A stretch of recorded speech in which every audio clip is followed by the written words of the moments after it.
So good evening friends. अभी हमने एक प्लान प्रिपेयर करा है 10 day revision plan class 12th English core के लिए, आपके सीबीएसई बोर्ड के लिए। होपफुली आप इस प्लान को अच्छे से और डिलीजेंटली फॉलो करेंगे। अगर आप ये डिलीजेंटली फॉलो करेंगे तो आपको 90+ गारंटीड आपके बोर्ड्स में मार्क्स मिलेंगे। तो अब हम डे वाइज एक बार प्लान को देख लेते हैं। फर्स्ट, रीडिंग कॉम्प्रिहेंशन आपके एग्ज़ाम का बहुत इंपॉर्टेंट और बहुत बड़ा पार्ट है, इसलिए आप डे 1 पहले रीडिंग कॉम्प्रिहेंशन थोड़ा इजी स्टार्ट कीजिए और जो चीज़ें ख़त्म कर सकते हो उसे एक बार में कर लीजिए। रीडिंग कॉम्प्रिहेंशन आपका डे 1 होगा। आपको अनसीन पैसेजेस अलग अलग टाइप्स के फैक्चुअल हो सकते हैं, लिटरेरी हो सकते हैं, कुछ डिस्कशन बेस्ड हो सकते हैं, उनको प्रैक्टिस करें। हो कम से कम 20 पैसेजेस अलग अलग टाइप के प्रैक्टिस करें आप डे 1। और ऑल्सो आपकी रीडिंग कॉम्प्रिहेंशन में नोट मेकिंग और समरी राइटिंग भी इंक्लूड होती है। तो इन 20 पैसेजेस की आप नोट मेकिंग और समरी साथ साथ बना सकते हैं। ये आपको क्वेश्चन सॉल्व करने में भी हेल्प करेगा और आपको इनकी प्रैक्टिस भी हो जाएगी, समरी और नोट मेकिंग की।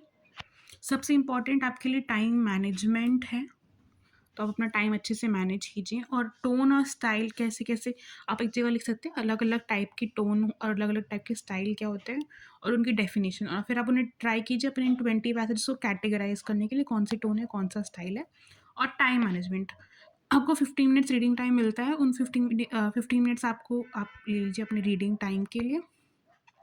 उसके बाद आपको 10 मिनट्स में आपके एक passage 5 to I guess 10 minutes में आपको 2 पैसेज सॉल्व करने हैं जब आप रीड कर चुके हैं ऑलरेडी। तो उस अकॉर्डिंगली आप अपने को डिवाइड कर सकते हैं टाइम को, कि आप 5 मिनट्स में एक पैसेज सॉल्व कर रहे हैं या 6-7 मिनट्स ले लीजिए, ट्राई कीजिए। लेकिन 15 मिनट्स के अंडर आप रीडिंग कॉम्पिटिशन अपना पार्ट अपने एक्चुअल पेपर में सॉल्व कर लेंगे। राइटिंग स्किल्स अगला सेक्शन और बहुत इंपॉर्टेंट पार्ट होता है। लेटर राइटिंग पहले दिन आप प्रैक्टिस कीजिए, क्योंकि लेटर राइटिंग में आपके पास और भी बहुत सारे टाइप है, जैसे letters to editor, job application.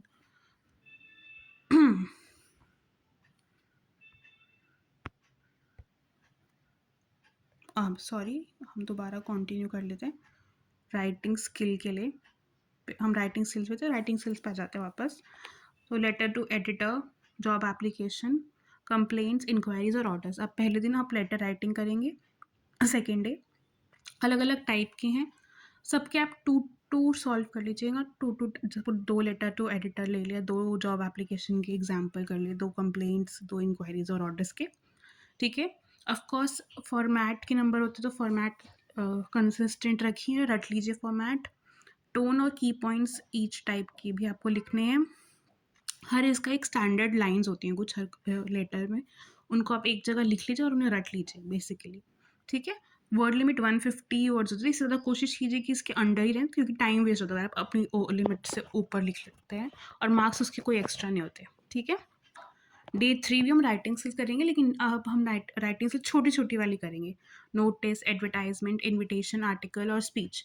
Article speech हम हमें पहले भी लिख चुके हैं, आपके 10th बोर्ड्स में भी थे, 11th में भी और 9th छोटी क्लासेस में पढ़े हुए हैं। तो आर्टिकल स्पीच आपको मोस्टली आता है। इनके आपको इनको लिखने से ज़्यादा आपको कुछ पढ़ लेना चाहिए रिसेंट टॉपिक्स के बारे में, जैसे कि जो टॉपिक्स कंसिस्टेंटली प्रीवियस ईयर में आ रखे हैं। इन्वायरमेंट से रिलेटेड हो सकते हैं, साइंस और टेक से हो सकते हैं। ठीक है, और फेस्टिवल्स हो सकते हैं, कुछ जनरल अभी जो चल रहा है उसके हो सकते हैं। तो ये टॉपिक्स आपको बेसिकली इन दोनों के लिए पढ़ना लिखना आपको आता ही है, आप छोटी क्लासेस से लिखते आ रहे हैं, आपको बेसिकली इनके लिए रीड ज़्यादा करना है। नोटिस और एडवर्टाइजमेंट में आपको इनका फॉर्मेट, इन दोनों चीज़ों में फॉर्मेट ज़्यादा मैटर करता है, तो आप अपने इनके फॉर्मेट्स को अच्छे से याद कर लीजिए। लाइन में ज़्यादा लिखने होते हैं, आपको 50 वर्ड्स लिखने होते हैं मैक्सिमम। तो वर्ड्स इतनी फॉर्मेट और कुछ टैग लाइन्स वगैरह जैसे इनमें आप यूज़ करते, जैसे एडवर्टाइजमेंट में और नोटिस में स्टैंडर्ड लाइन्स होती हैं, आपको बस बेसिकली रट्टा मारना है इन चीज़ों का। ओके, तो इन पॉइंट्स देख लीजिए। फॉर्मेट्स एग्जांपल्स जैसे हमने डिस्कस कर लिया है। फॉर्मल और इनफॉर्मल दोनों तरफ की इनविटेशन ज़रूर प्रैक्टिस कर लीजिएगा और उनके रिप्लाईज भी। ठीक है, ये सब आपके सिलेबस में है। जैसे रीसेंट टॉपिक्स के बारे में लिखने में ज़्यादा, राइट की जगह आप रीड ज़्यादा कर लीजिए अगर इन रीसेंट टॉपिक्स को, तो आपका आर्टिकल और स्पीच हो जाएगा। ओके, हम अब डे 4 पे आ गए हैं। डे 4 आपका फ्लेमिंगो और प्रोज है। तो अब हम लिटरेचर की तरफ आते जा रहे हैं। लिटरेचर में आपके पास हम लिटरेचर को हमने 2 चीज़ों में डिवाइड करा, प्रोज़ और पोएट्री के अंडर। तो हम पहला डे 4 हम बेसिकली आपके जो भी वीक चैप्टर्स हैं, हमने तो ये कुछ सजेशंस लिखे हुए हैं, ठीक है? बट जो भी आपके वीक चैप्टर्स आपको लग रहा है कि आप इसमें आप कोई चैप्टर अच्छे से नहीं आता है या इसमें आप और इम्प्रूव कर सकते हैं, तो उनको आप पहले दिन में ख़त्म कीजिए। उनके बारे में, उनके थीम्स, कैरेक्टर्स और मैसेज कि लिख लीजिए कि ये क्या बताना चाह रहा है। एक लॉन्ग आंसर के लिए आप प्रिपेयर हो जाएँगे। फिर आप रात के टाइम डे 4 के and of the day almost रात को आप जो आपके स्ट्रॉन्ग चैप्टर्स उनको बस एक रीड मतलब गो थ्रू कर लीजिए, रीड कर लीजिए बेसिकली। तो आपको सारी रिविज़न हो जाएगी आपकी लिटरेचर की, ओके? शॉर्ट और लॉन्ग आंसर, ये मैं वही कह रही हूँ।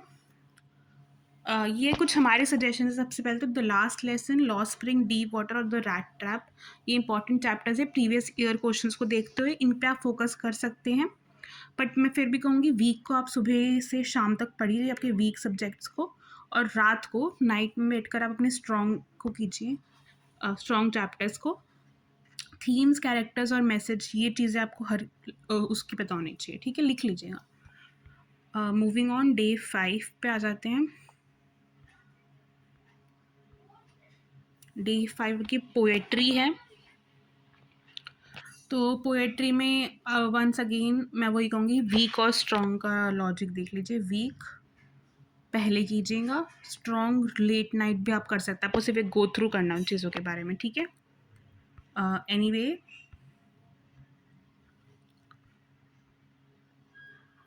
यहाँ पर आपके पास पोएम्स हैं। पोएम्स में आपको पोएम से सबसे पहले समरी चाहिए होती है। पोएम की समरी याद कीजिएगा, लिटरेरी डिवाइसेस याद कर लीजिएगा पोएम के, वो इम्पॉर्टेंट है। उस और थीम, उस पोएम का मतलब क्या क्या आप उस पोएम से वो मैसेज देना चाह रहे हैं, ये हर पोएम के लिख लेने चाहिए। हमारी रिकमेंडेशन है poems my mother eight 66, a thing of beauty and Jennifer's tigers, ये इंपॉर्टेंट है प्रीवियस ईयर क्वेश्चंस को देखते हुए, तो इन पे ज़्यादा अच्छे से फोकस कर लीजिएगा। और of course extract based question हमने सजेशन दिया है। अगर आपको सारी पोएम्स आपको आती हैं और आप कॉन्फिडेंट हैं, तो आप ये वाले इस दिन ये प्रैक्टिस कर सकते हैं। कॉन्फिडेंट नहीं है, आपको पोएम्स रिवाइज करनी है, आप पहले पोएम्स रिवाइज करेंगे, उनकी समरी लिखेंगे, उनके लिटरेरी डिवाइसेस लिखेंगे, उनके थीम्स लिखेंगे, इन पोएम्स को अच्छे से करेंगे, फिर आपके पास टाइम बचा तो आप लास्ट ईयर 2-3 सालों के क्वेश्चन कर सकते हैं। टाइम ये आप लेकिन एंड में करेंगे, अपना सारा जो हमने बताया सजेस्ट पूरा कर ओके। मूविंग ऑन डे 6, हम डे 6 करेंगे विस्टास, जो आपकी सप्लीमेंट्री रीडर है, आपको दिख रहा है।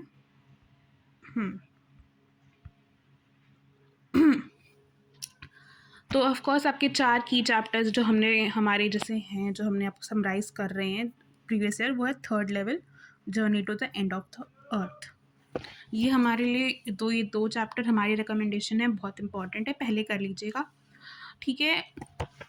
सप्लीमेंट्री रीडर के लिए आपको वैल्यू बेस्ड क्वेश्चंस आते हैं मोस्टली, तो आपको हर चैप्टर को समराइज़ करना है बुलेट पॉइंट्स पर, उसका मैसेज, उसको बेसिकली उसकी वैल्यू क्या है वो आप इन दोनों से लिख लीजिए। वैल्यू पता होनी चाहिए आपको, ठीक है? मूविंग ऑन, हम रिमेनिंग चैप्टर्स पे आ जाते हैं अब विस्टास के भी। The tiger king on the face of it, ये भी हमारे रिकमेंडेशन, आप इनको पढ़ लीजिए थोड़ा डिटेल में। केस बेस्ड और एनालिटिकल क्वेश्चंस भी आते हैं विस्टास से, तो इन क्वेश्चंस को आप प्रीवियस ईयर क्वेश्चंस देख सकते हैं कैसे कैसे टाइप के आए हुए हैं। लेकिन बेसिकली अगर आपने चैप्टर पढ़ रखा है, उसके बुलेट पॉइंट्स आपको दिमाग में, आपको वैल्यू पता है, तो आप ये वाले क्वेश्चंस भी अच्छे से कर सकते हैं, ठीक है? Real life connection to the themes, जो ये हमने इनकी बताई है स्टोरीज़ में जो थीम है, उनको रियल लाइफ से आप आसपास क्या हो रहा है रिसेंटली उससे कनेक्ट करके भी क्वेश्चन पूछ सकते हैं। तो या अब हम आ रहे हैं हमारे लास्ट डेज जो है हमारे 3 दिन। हम डे 8 पे ग्रामर कर रहे हैं। ग्रामर इतनी नहीं आती है बोर्ड में, थोड़ा आप बेसिक ग्रामर है जो आपको ऑलरेडी आती होगी, तो इस पर इतना फोकस करने की ज़रूरत नहीं है। बट फिर भी आप कुछ चीज़ें जो आप भूल सकते हैं, जैसे मॉडल्स, एक्टिव, पैसिव वॉइस और रिपोर्टेड स्पीच, जो हम इतना यूज़ नहीं करते हैं, अनकॉन्शियसली यूज़ करते हैं, उनके रूल्स वगैरह आप देख सकते हैं। एरर करेक्शन, ओमिशन, ये चीज़ें भी आप देख सकते हैं। इनको इतना डिटेल में देखने की ज़रूरत नहीं है, आपको ऑलरेडी ना सेंटेंस पढ़ के आइडिया हो जाता है क्या एरर, हमें कहाँ एरर है, हम उसे कैसे करेक्ट करेंगे, सेंटेंस कैसे रीअरेंज करेंगे। फिर भी आप इनको प्रीवियस ईयर क्वेश्चन से कुछ टाइप्स देख सकते हैं कि कुछ क्वेश्चन आए हुए हैं रिसेंटली, उनको एक बार गो थ्रू कर लीजिएगा कि आपको हो रहे हैं तो ठीक है, ओके। नहीं तो इसमें इतना स्ट्रेस करने की ज़रूरत नहीं, ये तो बहुत सिंपल आएगा, मतलब डोंट स्ट्रेस अबाउट ग्रामर और राइटिंग, ओके। एक लास्ट ईयर का प्रैक्टिस कर सकते हैं इस दिन फुल लेंथ, और जिससे कितने मार्क्स आ रहे हैं आपको, जो टॉपिक आपको लग रहा है कि हाँ ये गलत हुआ है तो इसको रिवाइज करना है तो उसको रिवाइज कर सकते हैं इस दिन, okay. Full length paper practice भी ज़रूरी है, आपको टाइम देखना है। मैं सजेस्ट करूँगी एटलीस्ट 2 पेपर सॉल्व करना, सुबह और शाम। एक आप सुबह पेपर बैठकर कर सकते हैं, और उसको मतलब उसको आप सीरियसली, जब आपका फर्स्ट एग्ज़ाम होगा उसे आप सीरियसली लेंगे। पूरा जिस टाइम आप बोर्ड का पेपर एग्जैक्टली देंगे, आप 10:30 to 1:30 उस पेपर को बैठे दिए, और फिर उसके बाद आप उसको कुछ रिवाइज करेंगे। जो टॉपिक, जो चैप्टर आपको नहीं समझ आ रहा, कि इन द सेंस कि आप उसे इससे बहुत क्वेश्चन आप गलत कर रहे हो, उसको रिवाइज भी कर लोगे आप, ठीक है। और उसके रिवीजन पॉइंट्स जो आपने पिछले दिनों बनाए हैं उनको रिवाइज कर लेना। फिर आप दूसरा एग्जाम दोगे शाम को, जब आप अपना पेपर एक बार एनालाइज कर चुके हो, देख चुके हो, आपने करेक्शन कर चुके हो, ठीक है। तो आप वो शाम को आप पेपर दोबारा दो, और होपफुली आप अपना इंक्रीज देखोगे कि बहुत जल्दी जंप होगा आपके मार्क्स में, ठीक है। तो अब 1 full length paper in 3 hours आपको करना ही है। एक सप्लीमेंट्री और कर लेना इसके अलावा, ठीक है। सेल्फ इवैल्यूएट भी करेंगे और वीक एरियाज आइडेंटिफाई करेंगे, और फिर मिस्टेक्स को रिवाइज कर आप वो सेक्शंस दोबारा रिवाइज कर लेंगे, okay. Now once again last day आपको तो बताना ही नहीं क्या होता है। क्विक रिवीजन और डाउट सॉल्विंग, अपने पिछले दिनों में जितने भी अपने रिवीजन के पॉइंट्स बनाए हैं उनको सबको आप सुबह से बैठ कर रिवाइज करेंगे। और डाउट क्लियरिंग आप बेसिकली अपने फ्रेंड्स ग्रुप के साथ कर सकते हैं, या हमें भी आप कमेंट्स में अपने डाउट्स लिख सकते हैं, जो भी आपको डाउट्स आ रहे हैं। तो आप हमें लाइक कीजिए, सब्सक्राइब कीजिए, लाइक कीजिए, सब्सक्राइब कीजिए, और हम आप कमेंट कीजिए अपने डाउट्स, तो हम आपके कमेंट्स में आपके डाउट सॉल्व करेंगे, ठीक है। तो थैंक यू। नीचे हमारे लास्ट हम बोनस टिप्स भी देख लेते हैं। ज़्यादा बोनस टिप्स नहीं है। वंस अगेन इंग्लिश का पेपर है, की थीम्स, कोड्स और लिटरेरी डिवाइसेस याद कर लेना अपनी पोएम से भी, ठीक है। प्रीवियस ईयर क्वेश्चन आपको पेपर आपको सॉल्व करने चाहिए, लेकिन पूरा आपको ज़रूरी नहीं हर साल का सॉल्व करना है। आपको जो सेक्शन सबसे आपका कमज़ोर है उसका आप देख सकते हैं, पिछले 2-3 साल मैक्सिमम, 2 पेपर 3 पेपर बहुत है, ठीक है। टाइम योरसेल्फ ज़रूरी है। आप इंग्लिश का पेपर लेंदी होता है जनरली, तो आप होपफुली आप हर क्वेश्चन की time limit word limit follow कीजिए।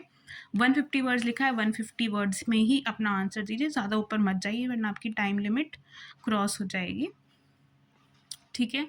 तो इसके अलावा अब आपको हमारे से और कुछ चाहिए तो बताइएगा, वरना हम जा रहे हैं।